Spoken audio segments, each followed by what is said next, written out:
Hello friend, कैसे हैं आप सब। Welcome and welcome back to my Sai fashion channel. आज मैं फारसी सलवार सूट की कटिंग करने जा रही हूँ, जो है पाकिस्तानी स्टाइल में रहेगा। फारसी तो पाकिस्तानी स्टाइल में ही रहता है वैसे भी। तो उसकी मैं कटिंग करने जा रही हूँ। उसका जो फैब्रिक है वो जो है पाकिस्तानी बोल रही हूँ, कॉटन में है ऑब्वियसली। जो है ये, एक सेकंड में आपको दिखा दी इसका फैब्रिक और इसका कुछ डिटेल में आपको इसका कुछ बताती हूँ। और मैंने ऐसे बहुत सारे कॉटन के कपड़े लेकर आई थी मेरी सिस्टर के लिए, अपने लिए, खुद के लिए। तो उसके लिए तो मैंने बना के भेज दिए। तो आप भी इसे थान में लेकर कटिंग कर कर। और रही बात दुपट्टे की, तो दुपट्टे तो कॉटन में बहुत सारे मिल जाते हैं इसलिए अलग से, तो इसको स्टाइल कर सकते हैं। तो चलिए फिर इसका हम कटिंग करते हैं। कटिंग करके मैं आपको इसका फाइनल पूरा आपको बताऊंगी। तो चलिए कटिंग करते हैं। तो इसमें फैब्रिक को हमें 4 फ़ोल्डों में फ़ोल्ड कर लेना है। मैंने 2.5 मीटर का जो ये मैंने सलवार के लिए फैब्रिक लेकर आई थी, 2.5 मीटर का, तो उसे मैंने 4 फ़ोल्ड में फ़ोल्ड कर लिया और टोटल जो जिसकी लेंथ है उतना मैंने पहले लगा रही हूँ। तो जो ऊपर की जो निशान है वो मेरे फुल लेंथ की निशान है, और जो नीचे के जो निशान लगा रही हूँ वो मैं बेल्ट के लिए लगा रही हूँ। तो बेल्ट हमारा 7 इंच का रहता है और मेरा फुल लेंथ है 37 में 7 इंच का मैं ऊपर मैंने बेल्ट का निशान लगाया और नीचे से मैं बाकी का निशान लगा रही हूँ। जैसे 7 को ऊपर करके फिर बाकी जितना बचेगा उतना मैं 30 निशान लगाया। फिर मैंने वो क्रोच एरिया का 7 ऊपर का बेल्ट और नीचे से वो जो मैं कट लगा रही हूँ वो 7 इंच क्रोच एरिया का, वहां से मैंने तिरछे की तरह मोरी जो हमारी बॉटम रहती है वहां तक की निशान लगा रही। बॉटम हमारी 7 इंच 10 इंच की चौड़ाई है, तो ठीक वहीं से मैंने 10 इंच में निशान लगाकर तिरछी मैंने ऐसी कटिंग कर ली इसे। और जैसे कि ये 7 इंच के नीचे से मैं कटिंग कर रही हूँ, हाँ। और जो ऊपर की जो बेल्ट है मैं अलग से कटिंग करूँगी, क्योंकि मैंने पहले भी कहा कि कपड़ा कुछ ज़्यादा लंबा था, तो इसलिए मैंने पहले नीचे की कटिंग करी, सलवार की गैदरिंग की कटिंग करी। तो इसमें कुछ नहीं, सिंपल सा है। पहले हमें 7 इंच की बेल्ट की कटिंग कर लेनी, फिर उसके बाद नीचे की जो सलवार रहती है गैदरिंग की उसकी कटिंग करनी है। तो मैंने पहले क्या किया कि सलवार की कटिंग करी, बेल्ट की मैंने बाद में कटिंग कर रही हूँ, क्योंकि इसका जो लेंथ था वो काफ़ी ज़्यादा बड़ा था। तो मैंने जैसे मेरी 35 मेरा कमर है, तो उसमें मुझे 5 इंच लूजिंग लेनी है। तो मैंने 35 का जो मेरा कमर था, उसमें मैंने 5 इंच लूजिंग ली, और चौड़ाई में मेरा 7 इंच की जो मेरी बेल्ट की चौड़ाई है उसमें मैंने 2 इंच एक्स्ट्रा मार्जिन, इलास्टिक के लिए 2 इंच एक्स्ट्रा मार्जिन लेकर, फिर जो नीचे का जो सलवार है उसको क्रोच टू क्रोच जो एरिया रहता है वहां से हमें सील के हमें जो 5 इंच की जो चुनट लगानी है, जैसे मैं आपको दिखा रही हूँ ना, ये जो क्रोच ऑन क्रोच एरिया से मैंने जोड़ लिया सेंटर टू सेंटर। फिर उसके बाद जो साइड से जो ये जो चुनट लगाते हैं ना, ज़्यादातर हम नॉर्मली जो सलवार सूट में क्या रहता है कि चुनट हम लगाते हैं 2 से ढाई इंच या 1 इंच का। इसमें जो मेन जो चुनट रहता है वो 5 इंच का लगाना है। 5 इंच का कमर जो हमारे को जो आइट साइड की जो कमर की जो साइड रहती है ना, वहाँ पे पॉइंट बना के वहाँ से सीधे 5 इंच की एक बड़ी सी चुनट बनानी है, दाएं और बाएं, राइट एंड लेफ्ट दोनों साइड में बड़ी सी चुनट बना लिया। और जो बाकी के जो फैब्रिक बचेगा उसे छोटे छोटे करके चुनट बनानी है। सब सारी चुनट अपनी आगे की तरफ रहेगी, जिस तरह से मैं दिखा रही हूँ ना, जो बड़ी चुनट लगी ना आगे की तरफ से, सेम वैसे ही छोटी चुनट लगेगी। हमने जो पट्टा बना लिया था, पट्टा बनाना इतना कुछ तामझाम है नहीं, तो मैंने पट्टा का आपको कुछ दिखाया नहीं, क्योंकि जो पट्टा की जो सिलाई थी, जो जहाँ से मुंह खुला रहता है उसको ज्वाइन कर लेना है, फिर ऊपर से इलास्टिक के लिए हमें फोल्ड कर लेना है।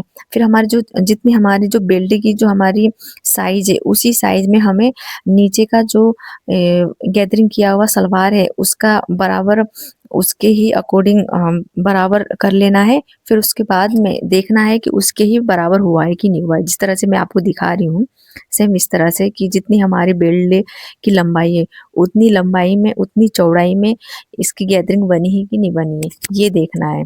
तो मैं यही देख रही थी, चुनट मैंने लगा लिया था। एक चुनट कभी ऊंच नीच हो जाए तो उसको अपन सेट कर सकते हैं उसी टाइम पे। तो इस तरह से जो सेंटर टू सेंटर में हमें इसकी सिलाई लगा देनी है, पूरे में पूरा सिलाई लगा लगा लेना है। फिर उसके बाद तो ये हो गया रेडी। इतना कुछ ताम झाम का इतना है ही नहीं, सिंपल सा हम जो प्लाजो बनाते हैं ना, सिंपल जो प्लाजो की वीडियो मैंने आपको डाली होगी, सेम उसी तरह से ही इसको भी सिलना है। इसमें क्या रहता है कि सिर्फ इसमें चुनट की जो गैदरिंग जो देनी रहती है बस उतना ही देना है। बाकी जो जिस तरह से जो प्रोसेस है, प्रोसेस जो मैंने कटिंग की जो प्रोसेस है जो आगे बताई इसे वैसे करना है, और जो सिलाई की जो प्रोसेस है वो प्लाजो की तरह से ही करना है। और रही बात नीचे की जो फारसी की, क्या रहता है कि बड़ी सी चौड़ी सी पट्टी लगती है, वो मैं आपको आगे बताऊंगी। पहले आप ये जो कमर के साइड का जो मैंने जो चुनट बना के जो रेडी किया है, आप इसे पहले पूरा डबल सिलाई लगा के देख लीजिए। इस तरह से मैंने चुनट लगा ली, जैसे जो सिंपल जो सलवार रहती है ना सेम इस तरह से ही है, बस बड़ी सी चुनट कमर की साइड में, जो हमारी जो कमर रहती है ना साइड की, दोनों साइड में वहाँ आ जानी। अब ये जो बकरम रहता है ये हार्ड वाला बकरम रहता है, ये इसे ना 4.5, हाँ 4.5 इंच का मैंने बकरम की चौड़ाई ली, और लंबाई हमारी जो थी 10.5 इंच की। टोटल हमें ले लेना है 10.5, 2 इंच एक्स्ट्रा लेकर। जैसे 10 इंच का हमारा चौड़ाई है तो उसमें हमें 2 इंच एक्स्ट्रा लेना है। तो इतनी हमारी जो बकरम की लंबाई है टोटल हो गई हमारी 12 इंच। तो 12 इंच का लेकर जो हमारी जो सलवार रहती है उसकी राइट साइड में रख के उल्टे की तरफ रखना है, सीधे की तरफ रख के उल्टे की तरफ पलट देना है। जैसे हम आगे की गला का जो डिजाइन बनाते हैं उसमें क्या करते हैं कि सीधे की तरफ हम रखते हैं ना जो गला का डिजाइन, उसी तरह फिर उसको सिल के पलट देते हैं। सेम ऐसे ही बकरम का भी ऐसा ही रहता है। तो हमने सिलाई लगाई, सिलाई लगा के डबल सिलाई लगाई, डबल सिलाई लगा के फिर उसे पलट दिया। पलटने के बाद में ये देखिए नीचे से मैं फिर से एक और सिलाई लगा रही हूँ। चाहे तो आप इसे लगा सकते हैं, चाहे तो आप नहीं भी लगाए तो कोई दिक्कत नहीं है, लेकिन जो ऊपर की तरफ जैसे मैं उल्टा करूँगी ना, जैसे मैंने उल्टा किया, देखिए जैसे मैंने उल्टा किया, उल्टा करने के बाद में नीचे से फैब्रिक को आपको अच्छे से रख लेना है, फिर उसके सीधा सिलाई लगा लेना है ताकि नीचे से सल्स ना आए। ये हुआ उल्टे की साइड का, और आगे की साइड इस तरह से दिखेगा। तो ये बन के हो गया मेरा रेडी। अब हमें क्रोच टू क्रोच एरिया और बॉटम टू बॉटम बराबर है कि नहीं वो हमें देख लेना है। जैसे बराबर हुआ तो उसको हमें प्लाजो की तरह सीधे सिल लेना है। जितनी हमें बॉटम में हमें चौड़ाई चाहिए, जैसे 10 चाहिए तो 10 में निशान लगा के बाकी 2 इंच एक्स्ट्रा मार्जिन पीछे की तरफ लेकर सीधे से सिल, और ये हमारा फारसी सलवार हो जाता है रेडी। और रही बात कुर्ते की, तो कुर्ता क्या रहता है कि जो हमारे जो डेली वेयर में हम पहनते वैसा ही कुर्ता रहता है, उसमें 2 इंच एक्स्ट्रा मार्जिन लेनी रहती है लूजिंग के लिए। और फारसी में तो यही रहता है कि 2 inch losing, 2 inch extra losing लेकर हमारा कुर्ता भी रेडी हो जाता है। अगर कुर्ते की वीडियो आपको चाहिए तो मैं आपको अलग से वीडियो बना के दे दूंगी, लेकिन मुझे इतना कुछ इम्पोर्टेंट नहीं लगा, मुझे लगा सलवार इम्पोर्टेंट है तो उसी का है मैंने ये वीडियो इसमें डाला हुआ है। तो ये मेरा बन के हो चुका है रेडी, और आप देखिए और बताइए कैसा लगा। मुझे कमेंट में ढेर सारा बताइएगा कि कैसा लगा मेरा फारसी सलवार सूट।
कैसा लगा फ्रेंड मेरा ये फारसी सलवार सूट बताइए, जिसकी फुल लेंथ है मेरी, जितनी मेरे हाथ में है पूरी मैंने फुल लेंथ लेके रखी हूँ। और मेरा शॉर्ट है मेरा कुर्ता, इसमें तो शॉर्ट कुर्ता ही होता है। और जो रही बात मेरी मोरी की, तो जो मोरी की जो चौड़ाई है, मोरी की जैसी चौड़ाई रहती है वो मैंने 11 इंच की ली है। और ऊपर से जो ये इसकी जो चौड़ाई है, ये जो है इतनी जो चौड़ी है वो मैंने 4.5 इंच ली है। तो बनके तो थोड़ा सा ही मैंने लंबा बना लिया। और फारसी में तो शॉर्ट कुर्ती ही रहती है तो काफ़ी अच्छा दिख रहा है। पहले मैंने इतना वीडियो बना लिया और वीडियो बना के मैंने उसको चालू करने भूल गई थी, तो पूरा म्यूट में गया। और तब मेरी डॉटर ने मुझे परेशान भी कर रही थी, लेकिन मैंने देखा नहीं उसे, ध्यान ही नहीं दिया, मतलब माइक को देखा नहीं यहाँ से मतलब चला है कि नहीं बोल के। और एनीवे जो है मेरा ये गला पीछे का, तो हमेशा की तरह आपको पता ही है कि 4.5 इंच का मेरा पीछे का गला, और आगे का मेरा गला है 5 इंच का, जो मैंने स्वीट हार्ट नेक में बनाया है। काफ़ी छोटा बनाया है क्योंकि इसमें ना एक तो ये लूजिंग है, लूज में मैंने बनाया है, ऊपर से फिर ज़्यादा लंबा गला करो तो पूरा झुकता है, तो ऐसा अच्छा नहीं लगता, तो इसलिए मैंने फिर काफ़ी शॉर्ट बनाया। जीरो सिविक सेंस आ गई हमारी गुड़िया रानी। तो यही है मेरा आज का आउटफिट। कैसा लगा आप मुझे बताइए, और मेरे चैनल को ढेर सारा सपोर्ट कीजिए, सब्सक्राइब कीजिए, कमेंट कीजिए, और क्या, मेरे चैनल को सब्सक्राइब कीजिए। मिलते हैं नेक्स्ट वीडियो में कुछ अच्छा सा और भी अच्छा आउटफिट लेकर। तब तक के लिए अब मेरे चैनल को सब्सक्राइब करके रखिए, बेल आइकन दबा के रखिए। मिलते हैं नेक्स्ट वीडियो में कुछ अच्छा सा लेकर, तब तक के लिए बाय बाय, अपना ख्याल रखिए, बाय बाय बाय बाय।